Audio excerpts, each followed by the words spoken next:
Wave propagation, sky waves, part 2, series on antennas and wave propagation, lecture number 6.15.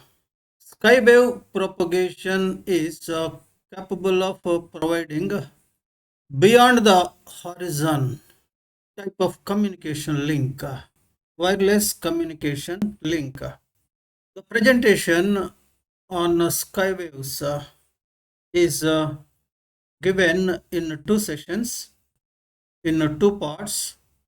This is second part. In the first part, the focus has been mainly on ionosphere and how it is able to return the signal back to Earth. In the present session, the second one, the attention is mainly on giving features, important features of skywave propagation, in addition to critical frequency, secant law, skip distance, virtual height, optimum frequency, maximum usual frequency, etc. We begin the session by describing important features of skywave propagation. These features are given in this slide in the form of a table. First column, serial number. Second column, features. Third column, description. Skywave propagation is also known as ionospheric propagation. So it is another name. Ionospheric propagation is another name for skywave propagation. A.E. Kennelly and Oliver Heaviside, these two scientists, are considered as pioneers of skywave propagation communication methods. Refraction in ionosphere is the mechanism involved in this propagation. When wave is in HF band, it assumes the skywave mode. So frequency of the wave requires to be in the HF band if it wants to propagate in skywave mode. Type of communication it provides is beyond the horizon communication. Orientation of antennas. Both the antennas must look towards the sky. Transmitter projects the wave towards the sky. Receiver collects the wave which is coming from the sky, from the ionosphere. Range, communication link established with the sky waves. Its range is up to 4,000 kilometers. Polarization used is circular. Circular polarization is preferred because it is capable of countering Faraday rotation. Faraday rotation refers to arbitrary and random orientation of electric vector in the wave by the ionosphere. Attenuation. Two types of attenuations are there. One is deviative, another is non-deviative. Refractive index of ionosphere is given by this formula. N is equal to square root of 1 minus 81n over f squared. F is frequency, this is ionization level, small n is index. Critical frequency, it is given by this formula, square root of 81 n max. Maximum usable frequency, F MUF, is equal to square root of 81 n max secant phi I. Applications of skywave propagation. Long range radio communication. These are important features of skywave propagation and skywave communication systems. Now, a few words regarding critical frequency. We come across this word critical frequency, this term critical frequency, several times, even in the first part on skywaves. A definition of critical frequency: along with the explanation is given right now. The critical frequency is a property of ionospheric layers, and each one of the layers have its own value of critical frequency, which mainly depends upon ionization level of that layer. By definition, the critical frequency of a layer is highest frequency that can be written down to earth by that layer for vertical incidence. The highest frequency that can be written down to earth by a layer depends upon its maximum electron density. So definition is given and a little bit of explanation is also given. If the maximum electron density in the layer is Nmax, and the incidence is vertical, then the relation we get for frequency is square root of 81 Nmax. Of course, by definition, it is critical frequency. For layers, its value ranges from 5 to 12 megahertz. Because of presence of Earth's magnetic field, there are actually two different critical frequencies for each layer. One for the ordinary wave and a higher one for extraordinary wave. An important parameter having a special importance in skywave propagation is MUF, maximum usable frequency. Along with the critical frequency, maximum usable frequency also plays an important role. It is defined as the highest frequency that can be used for a skywave communication between two given points on Earth. It is highest frequency that can be used. Beyond that, you cannot use. The highest frequency that can be reflected depends upon angle of incidence, and hence, for a given layer height, upon the distance between transmitting and receiving antennas. We started with critical frequency. Now we entered into maximum usable frequency, MUF. There is a law, secant law. We have already this law encountered in first part. A little more description of this law right now. The highest electron density of a layer decides the highest frequency that it can turn down. For a given angle of incidence, maximum frequency that a layer of maximum electron density can turn down is given by this form. F max is square root of 81 and max secant phi I. But this part is critical frequency. So I can replace that part by FCR. So F max is F critical secant phi I. This frequency is by definition maximum usable frequency, and this relation is known as secant law. Maximum usable frequency. Note that MUF for a layer is greater than its critical frequency by factor secant phi I. It is phi I. Some more points regarding MUF.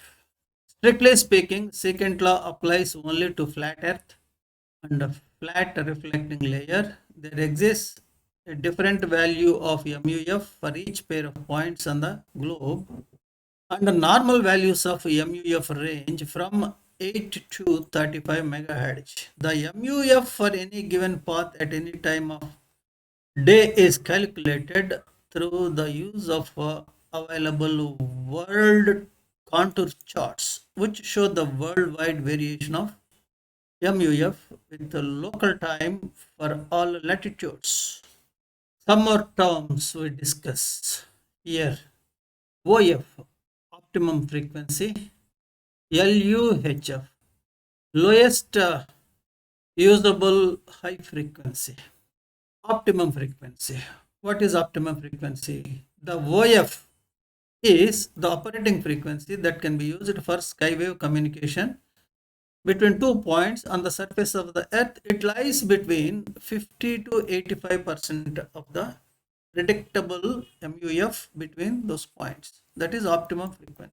MUF shows daily variations of up to 15%.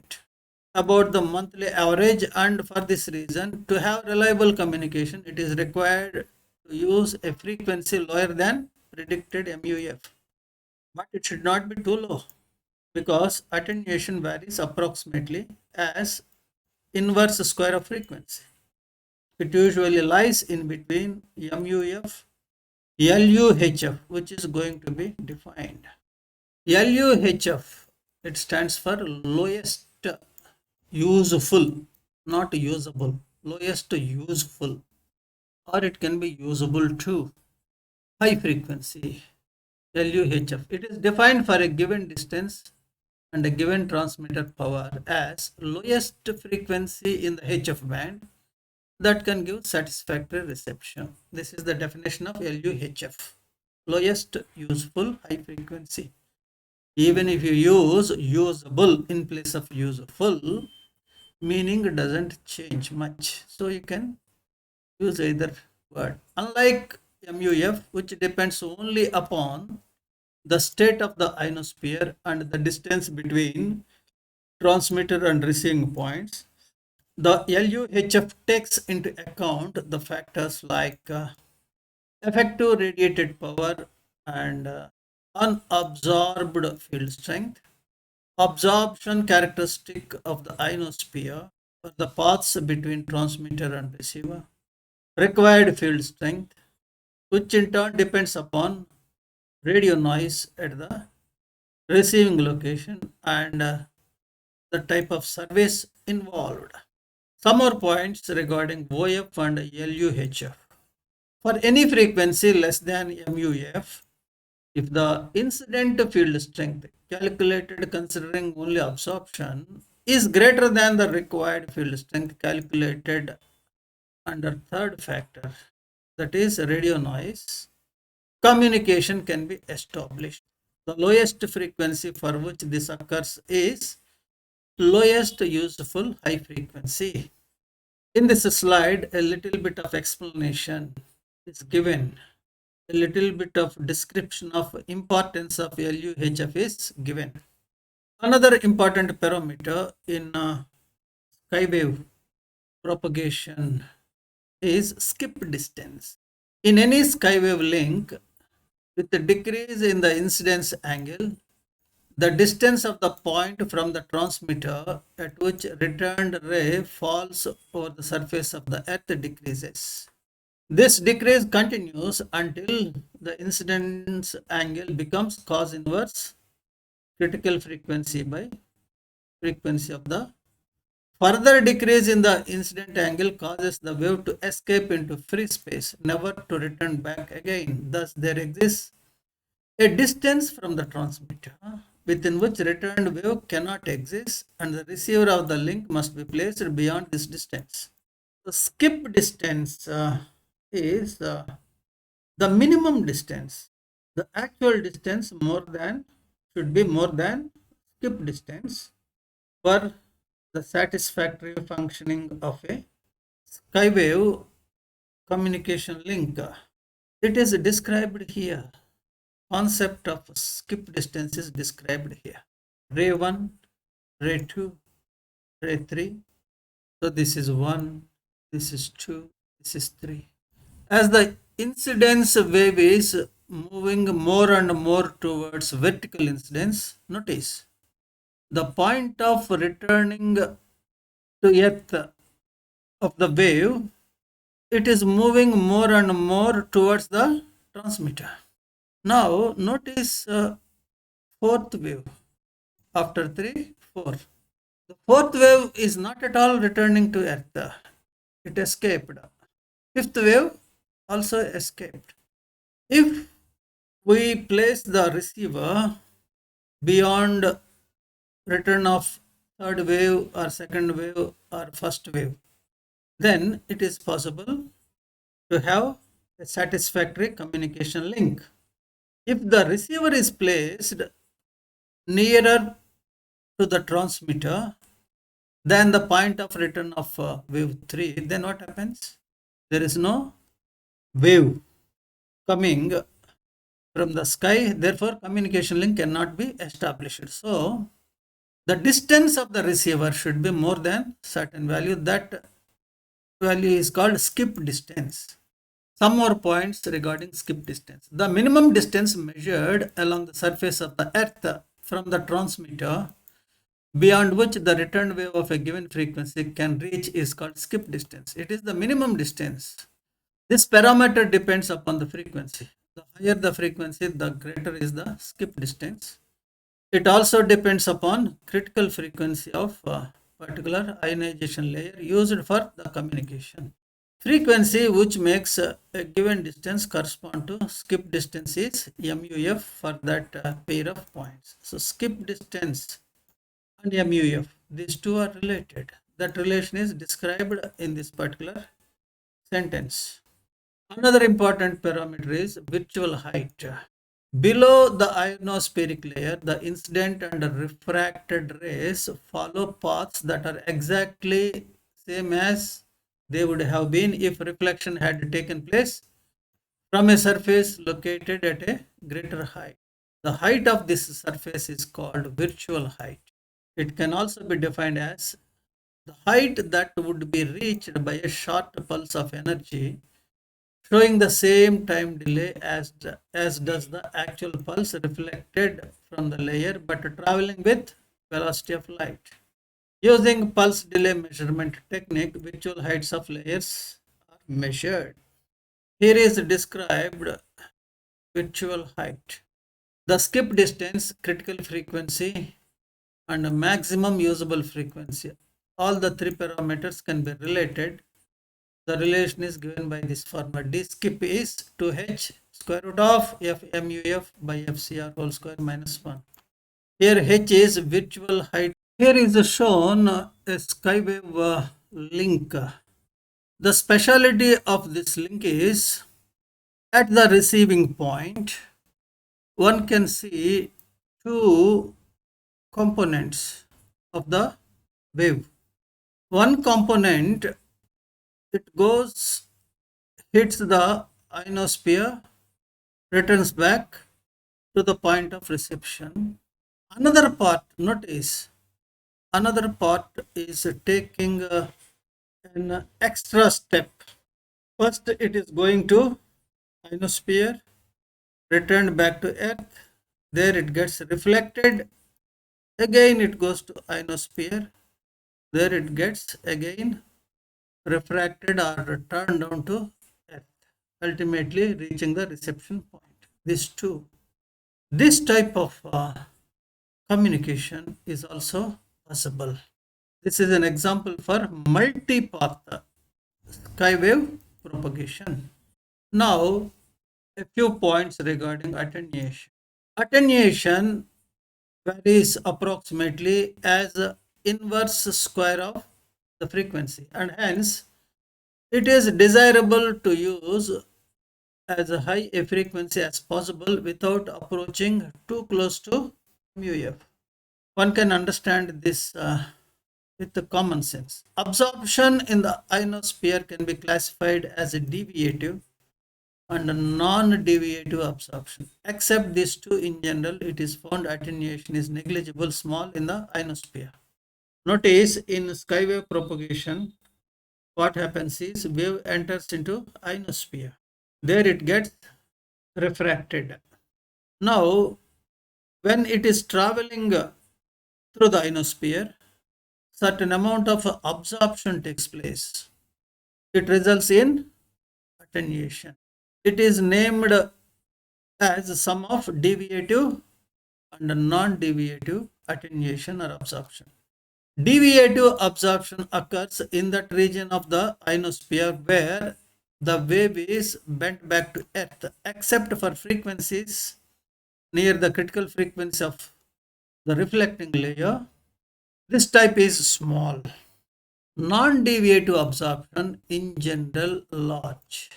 It occurs during daylight hours in the region where the collision frequency is high. In the region, recombination is rapid and ionization density and hence absorption varies almost in synchronism with the elevation of the sun. small amendment in this region. Recombination is rapid and ionization density and hence absorption varies almost in synchronism with elevation of the sun. The absorption has a broad maximum in the neighborhood of cyclotron frequency 1.2 to 1.4 megahertz for the electron in the Earth's magnetic field. As the frequency is increased above resonance frequency, the absorption decreases steadily except for frequencies close to the critical frequency of each layer. Now Faraday rotation.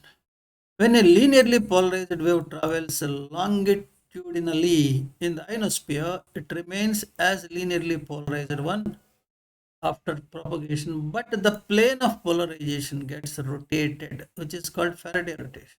Faraday rotation refers to change of orientation of electric vector in the wave.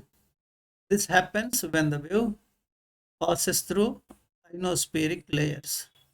The Faraday rotation is proportional to the total electronic content along the direction of propagation of the wave per unit area of the ionosphere.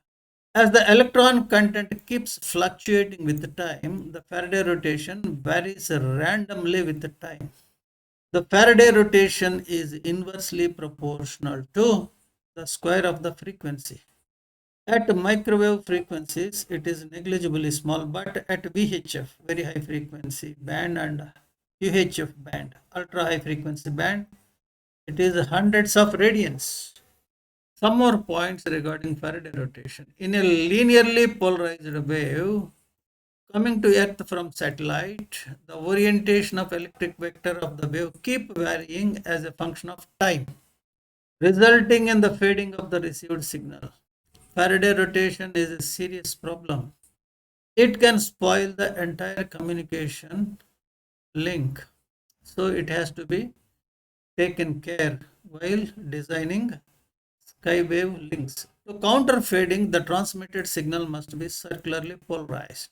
Fading can also be avoided using circularly polarized receiving antenna, even when the wave is linearly polarized, but the reception efficiency becomes half.